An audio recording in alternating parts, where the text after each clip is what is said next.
attachment in her poetry, in what we know of it, of course.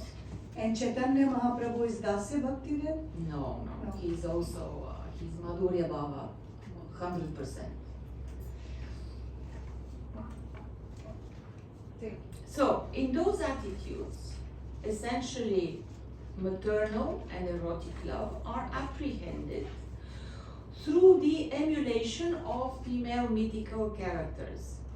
Namely, literally the purpose of the devotional activities in Braj and the purpose of the poetry that we are going to read there is to imagine, for the audience to imagine themselves as Radha or as Yashoda. And it is always, so here I would like, I don't know if you have the poems available in front of you. So I will go to them to illustrate this female perspective. Now, a few words about the Sursagar of Surdas. So it is a collection of short poems which are not supposed to be read, they are supposed to be sung. And that's a very important factor which we'll miss here, because music is a transmitter of emotion much more direct than words. Music with words we have to go through a process of decoding, right? Well, music plunges you directly into the emotion. So that we will miss. And another thing about these poems, so they do not retell a story in the way the Mahabharata does. They are not a full narrative. They are rather like snapshots of individual moments from the Krishna myth, the way it is retold mostly in the Bhagavata Purana. So there is also somebody behind the camera, and so it's a subjective perspective on a particular moment from the myth, okay? And it's the myth seen through somebody's eyes, and even if you don't often know whose are these eyes, the one who sees this moment of the myth is not specified, but it is always a subjective vision of the myth. And that subjective vision should lead, it's designed in such a way so as to lead the audience to experience a vision themselves. Okay, so let's read a few of these poems. I have to keep track of the time somehow. Yeah. You're right. So You have time. We started a little early, yeah. Just Okay, 16 good. minutes yet. Okay. All right. So I'm reading the first one, and it's a very good illustration, the way this part goes, about it's revealing narrative structures that are there, maybe not across all poems, but they are to be found in more such poems. Okay, so should I read the Hindi text? Yeah? Okay. So you have the Hindi text, you have also the translation, and I have taken this from, in case you are interested, a good start if you are interested in Braj Bhasha. I want to do some more readings in that, is the Hindi classical tradition of Braj Bhasha Reader by Rupert Snell. It gives you both the original text and also literal translation you can follow. And also it has a glossary and it has a grammatical element. It is a bit a simplified version of Braj Bhasha. Actually, the grammatical forms are not all there in his kind of textbook, but it's a very good start. Anyway, so these are some of the poems of the Sursagar that you can find there. And the first one goes like this. The first line is the take, which is supposed to be repeated over and over again when there is a musical performance of that particular text. So it gives the central idea of, it gives in a way the essence, it's shorter than the rest.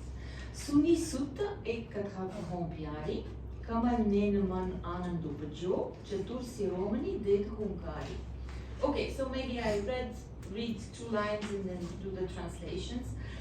So that poem illustrates very well the difficulties for a translator because you don't know who is speaking and about what. And in this case, you wouldn't get very far without somebody taking you by the hand and explaining you the tradition and what is the context. Now, luckily there are editions in Hindi, Satik editions, with a translation word by word and a sort of interpretation that help you otherwise. So in this case, it's Yashoda putting her son, so Krishna is a young boy, so this is a poem that elaborates on the Vatsalya Bhava. And she's putting her young boy to sleep, and these are literally her words. Sunisut, listen my son, I will tell you a nice tale. Kamalnen man Anandupajyo, so Kamalnen is one of the epithets of Krishna who has lotus eyes, and so joy appeared in his mind, and Chatur Siromani is again kind of epithet of Krishna, the jewel of the wise, the jewel of the connoisseurs. Det Hunkari is giving sort of approval, he's mourning his approval. And then it's again Yashoda who starts speaking. Dasarat Nripati Hato Rakhuvansi, Tako Pragabae Sutachari. So Dasharat, the king Dasharat Hato, there was a king Dasharat, and Hato is 10 from the clan of Raghu. Take Pragabae Sutachari, he got 4 sons. So what is she telling him? What is she telling? What kind of story is Yashoda telling Krishna? Ramayana. Ramayana story. Yes, yes. The story of Dasharat and